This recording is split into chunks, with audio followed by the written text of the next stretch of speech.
This is Dale Matthews. This story is about an exchange of letters to the editor in the Daily Courier.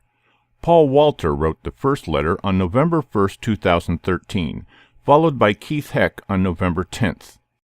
Before we start in this public collision of ideas, we're going to be the traffic cop.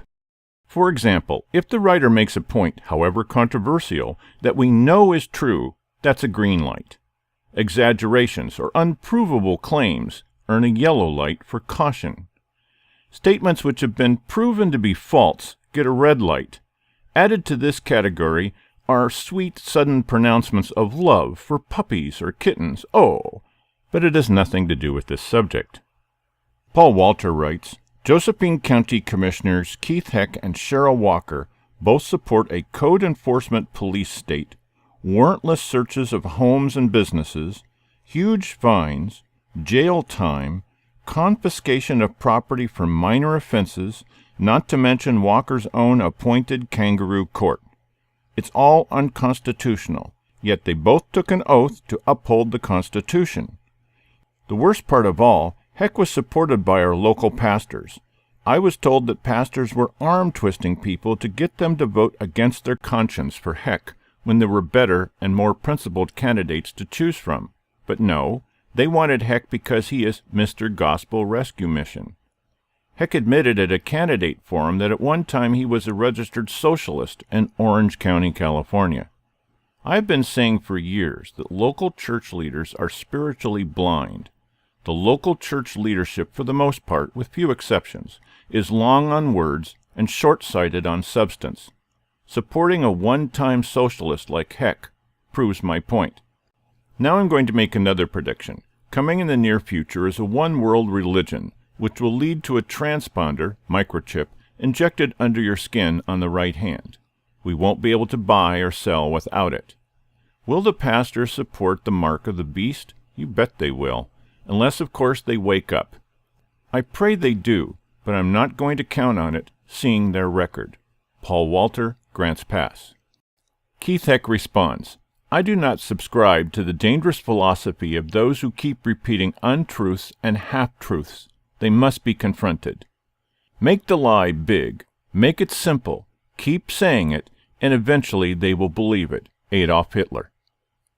In his November 1st letter, Paul Walter displays his version of this repugnant philosophy. I am accused of supporting a police state, warrantless searches of homes, and a kangaroo court.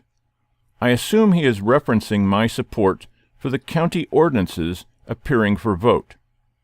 I am thankful that I have never had to live in a police state, nor do I live where the U.S. Constitution can be violated by conducting warrantless searches of homes. Kangaroo courts? Show me where. Purely self-invented and defined lies. I ask Walter to name a pastor who was arm-twisting people to vote against their conscience. Baseless lies. With a straight face, he laces together the Gospel Rescue Mission and my self-admitted brief flirtation with socialism. Of course, he omits that my socialist adventure amounted to just under 12 months and was over 45 years ago. Such people as Walter are blinded by their bigotry and smallness that keeps them from seeing a dynamic community comprised of volunteers actively involved in making our community ever better. Building playgrounds, Reinhardt Volunteer Park and Morrison Park are just a sample. The sacrificing service groups, the volunteers to maintain scouting and 4-H, as well as a host of others. Walter needs to ply his untruth and half-truth misery somewhere else. I hope this community will continue to drown out his specious invectives by works of compassion and goodness that benefit the whole. Keith O. Heck, Grants Pass. I guess I'm one here to address Keith, my friend Keith. Keith, I'm just very disappointed in you because I had you at my house. I told you these ordinances are very dangerous. People are not going to tolerate this, and you didn't listen. You keep showing me pictures, how wonderful this is, and you took an oath of office to uphold the Constitution of the United States and represent the people, and you didn't represent them at all. You represented the bureaucracy who wants to violate people's property rights come on your property, find you, and fund the county and the backs of the poor people. Shame on you.